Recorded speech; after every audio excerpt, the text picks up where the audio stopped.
A di pse ne palestinezët jemi të famshëm? Sepse ju jeni armiqtan. Interesimi për ne buron nga interesimi për çështjen hebraike.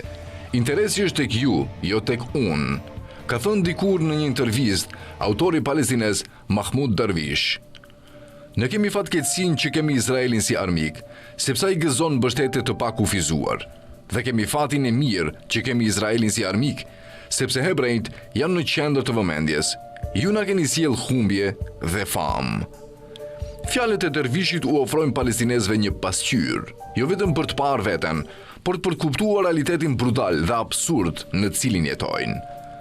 Siç shkruan aktivisti politik palestinez Abid Abu Shade, ato na kujtojnë se fati i palestinezëve nuk është i jashtëzakonshëm, as nuk janë të shpëtuar nga indiferenca e dhunshme që përpin popujt e tjerë arab që jetojnë nën regjime shtypëse. Dhe na kujtojnë se asnjë sasi vëmendje të veçantë mediatike nuk mund ta ndryshojë katastrofën që është imponuar palestinezëve, as ti mbrojë ata nga dhuna që përcakton ekzistencën palestineze. Këto fjalë duken veçanërisht thelbësore sot. Ato na ndihmojnë të kuptojmë rrjedhën marramendëse të ngjarjeve të fundit. Nga njohja prej Kombeve të Bashkuara të një shteti palestinez, një hap simbolik, por pa kuptim praktik, te samiti i mbledhur me nxitim midis liderëve arab dhe islamik dhe presidentit amerikan Donald Trump, ku formalizua marrëveshja anë pushimit në Gaza. E gjithë kjo pasoi pushtimin toksor të fundit të Izraelit në qytetin e Gazës, i shënuar nga vrasjet e përditshme të dhjetra palestinezëve. Ndërsa anë pushimi hyri në fuqi, Trump mbajti një fjalim triumfues para Knesetit Izraelit, duke pretenduar se kishte përfunduar 3000 vjet dhimbje dhe konflikt, dhe duke premtuar një epokë të re paqeje dhe begatie. Rrjedha e përditshme e lajmeve ka qenë një shade. Do të shohë se Izraeli nuk arriti ta mposhtë Hamasin, se pengjet u liruan vetëm përmes një marrëveshjeje të imponuar mbi Netanyahun, dhe se bota tani ka parë fytyrën e vërtetë të shoqërisë izraelite, dhe izolimi ndërkombëtar i vendit nuk do të marrë fund me anëpushimin. Megjithatë, vetë kaosi nuk është aksidental. Ai është thelbi.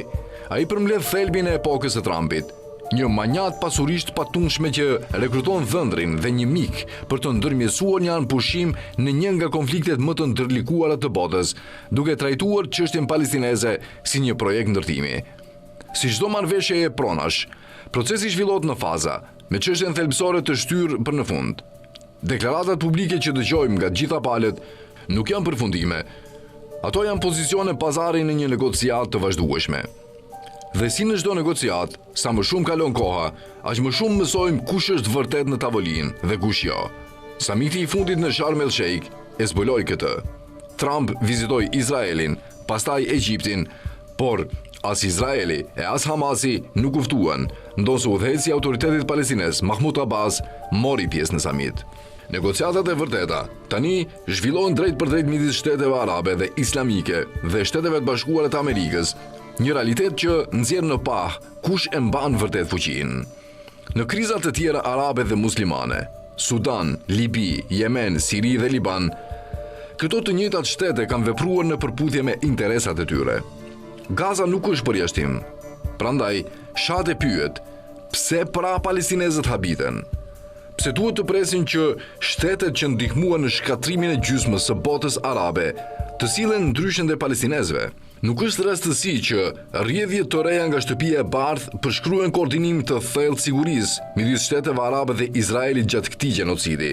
Përfshirë ndarjen e inteligjencës për luftën nëntoksore, një nga sfidat kryesore të Izraelit në Gaza, si dhe inteligjencën për Sirinë dhe Yemenin, shkruan Shade.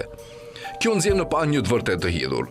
Sukseset operacionale të Izraelit nga Libani në Iran nuk janë produkti ndonjë gjeniu sionist, siç pretendon pa ndërprerë makina e tij propagandistike. Ato janë produkti një koalicioni ushtarak rajonal, izraelit dhe arab, që po formëson të ardhmen e lindjes së mesme, shkruan aktivisti politik palestinez Abu Shade, i cili shton se po ato shtete arabe dhe islamike, ende në garë mes tyre për pushtet dhe ndikim, e shohin Izraelin si një partner të dobishëm për të forcuar ose dobësuar aktor të tjerë rajonal. 2 vjet pas fillimit të gjenocidit në Gaza, në një qiell të rënduar nga kaosi dhe një ardhme e paqartë, palestinezët duhet të përballen plotësisht me fjalët e Dervishit. Ashtu si popujt e tjerë arab, ne duhet të ballafaqohemi me mizorinë e rendit rajonal dhe me faktin se sa lehtë jeta arabe dhe muslimane shtypet nën peshën interesave ekonomike, sidomos atyre të lidhura me Izraelin, shkruan Shade.